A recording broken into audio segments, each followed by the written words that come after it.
¿Saben quién murió? Qué envidias le hemos tenido toda la vida a que pagó, pues, su tarea, como todos, ¿no? Yéndose del mundo. Tenía 91 años y creo que no hace mucho que se había casado una vez más. Hugh Hefner. Hombre, el creador de Playboy. Pero también trabajó en el famoso Esquire muchos años. Pero no tenía el Esquire la connotación que después alcanzó y la popularidad. Era la revista para hombres y por eso la utiliza en la canción de Muñequita de Esquire, Luis Alcaraz. Luis Alcaraz. Sí, y es antes de Playboy, pero él, como no le aceptan sus políticas, funda una nueva revista. ¿Cómo se llama la otra? La que entra en competencia con Playboy, que tiene artículos más de fondo. H. ¿Cuál? H. ¿Qué? H. No. Es Penthouse. Penthouse. Pero fíjate, cuando Hugh Hefner se propone hacer la revista Playboy, arriesga toda su fortuna. Él estaba casado en ese momento y la esposa se pone furiosa y dice, estás loco, ¿cómo vas a poner todo lo que tenemos en arriesgarte a sacar una revista así que iba a romper muchos, o sea, desafiaba tabús. muchos... Sí, fue las clases de sexualidad, cambió la sexualidad, sin duda, de una generación, pero no era su fortuna, ¿eh? Pidió prestado $600, $1,000 a la mamá, $1,000 al hermano, y un poquito que tenía él. Los 600 que le prestaron era por el menaje de su casa. Fue una revista que se inició con $6,000, que reunió, y vámonos adelante. Llegó a donde la imprimían, ahí tenían el calendario de Marilyn Monroe, las fotos, y dijo, pues me las compro de una vez, y con ese se abrió. Pero fue una cosa que inició con muy poco dinero, y le debemos cosas más importantes. El letrero de Hollywood, que está en Los Ángeles, no existiría sin él. ¿Por qué? Se cayó. ¿Y? En un terremoto. Él lo rescató. El Estado dijo, ya no lo vamos a volver a poner. Y él dijo, aquí hay dinero, yo hago una colecta y lo volvemos a poner. ¿Se acuerdan que de ahí se suicidó una actriz fallida? No me acuerdo cómo se llamaba la actriz. Sí, se trepó hasta la letra. Punta de una de las letras y se arrojó. Y son enormes ya cuando se ven en una proyección cercana. Sí. Son del tamaño de un edificio. Sí, están en un parque público. Cualquiera puede entrar a verlas, tocarlas. Oye, con él fue uno de los escándalos más terribles de la revista cuando a una de sus modelos la asesinan, ¿no? De manera brutal, que hasta él entró en la investigación porque finalmente a él le entregaban cuentas de todo. Era una mujer bellísima. Se hizo una película sobre su crimen. Creo que fue su propia pareja el que la mata. Pero ella aparece en una película con otra pareja, la suya y otra pareja, de dos parejas. Es la historia antes de ser asesinada. ¿No se acuerdan? No. Sí. Y la ve uno en esas imágenes y se ve de una belleza de bruja, cuando las brujas todavía no son hadas. Otro escándalo que tuvo muy notorio y hace poco fue cuando Bill Crosby fue acusado de abuso sexual. Y lo acusan como cómplice, porque el abuso sexual ocurre ahí en la casa, en la famosa mansión Playboy. No, ya después hubo muchos escándalos, pero la muerte de esa mujer fue en la cumbre del escándalo mediático. El carismático fundador de Playboy, Hugh Hefner, murió a los 91 años en la mansión Playboy en Los Ángeles.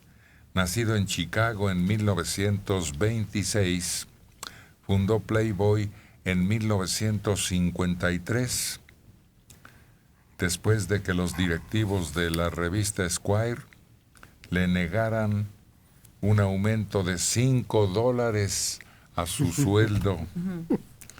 La primera revista Playboy, en la cual aparece la mítica imagen de Marilyn Monroe, fue editada en diciembre de 1953, financiada, como decía Manelik, principalmente por su familia y por ahorros de su anterior empleo. De hecho, la revista salió sin numeración en la incertidumbre de no saber si llegarían al segundo número. Hugh Hefner murió a los 91 años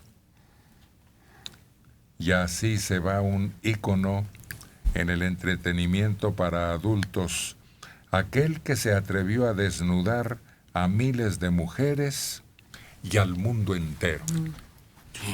Famoso por sus rubias, famoso por las fiestas que hacía en su mansión, en una especie de cueva con una cascada que se convertían en unas verdaderas bacanales. O sea, sacó todo el provecho que pudo de lo que fue su revista, de lo que era todo ese mito que creó alrededor. Mujeres así como perfectas. Bueno, con cierto prototipo, ¿no? Porque quería las rubias. Pero lo de desgarriate que dijiste, ¿Qué? yo creo que hay más, por ejemplo, en aquella famosa fiesta que se celebraba en el club más elegante, ¿cómo se llama? ¿De Nueva York? Sí. El Estudio 54. 54. Claro, porque había drogas. Otra vez es un mito y una mentira. Llegabas a la casa y dicho por las personas que estuvieron ahí, y las reglas eran muy estrictas. No sexo en público, no drogas, muy controlados, y parecía sorprendente, pero todos se mantenían bajo control. Se Porque él tenía comportaban a la miedo. altura de una Sí. demanda. Una demanda lo hubiera hundido en la miseria. Entonces eso es una mentira, eso de las bacanales y las mujeres. No, no es cierto, se comportaban a la altura. Pero Ya en el estudio sí. Claro, porque era una discoteca y el ambiente era distinto y la época era Y distinta. el estudio era del otro Spector, el Sí. que sí le entraba a todo. Lo interesante de Playboy fue la famosa filosofía Playboy, ¿Cuál tú? que hablaba durante varios números, sacó una serie de artículos sobre lo que debería ser la visión de la sexualidad en Estados Unidos. Y pues se apoyaba en numerosos sexólogos y filósofos y escritores. Uno de sus más cercanos era Norman Mailer, un novelista extraordinario. Y lo de más interés era la famosa entrevista. La entrevista de Playboy pues causaba unas controversias tremendas en todos los ámbitos, porque se buscaba a personalidades muy, muy importantes, tanto del arte como de la cultura y la ciencia. Pero lo que vendía eran las fotos. Es cierto, a partir de que surge en la pornografía, en la internet, y se vuelve muy barato ver una mujer desnuda, es cuando entonces viene abajo el trabajo de Hefner. Curiosamente, cuando él se caracterizaba porque no aparecían fotos de mujeres, del pubis de una mujer desnuda, y lo empieza a hacer precisamente Penthouse, y cuando lo ve Hefner dice, qué barbaridad, esto es pornografía. Es que la revista era de interés. Playboy era un honor que te encueraran, un honor que te entrevistaran. Y educó, bueno, las mujeres de Estados Unidos le deben de estar agradecidas porque educó sexualmente a prácticamente todos los estadounidenses. Hubo varias mexicanas que aparecieron. Pero en la edición En la de este lado. latina. Sí. Ah, qué Sí. chiste Sí. así. No, no. En la sucursal para países pobres. Sí, serie B. Pero también La región mujeres de cierta edad, como John Collins. John Collins salió ahí casi de 60 años. Farrah Fawcett.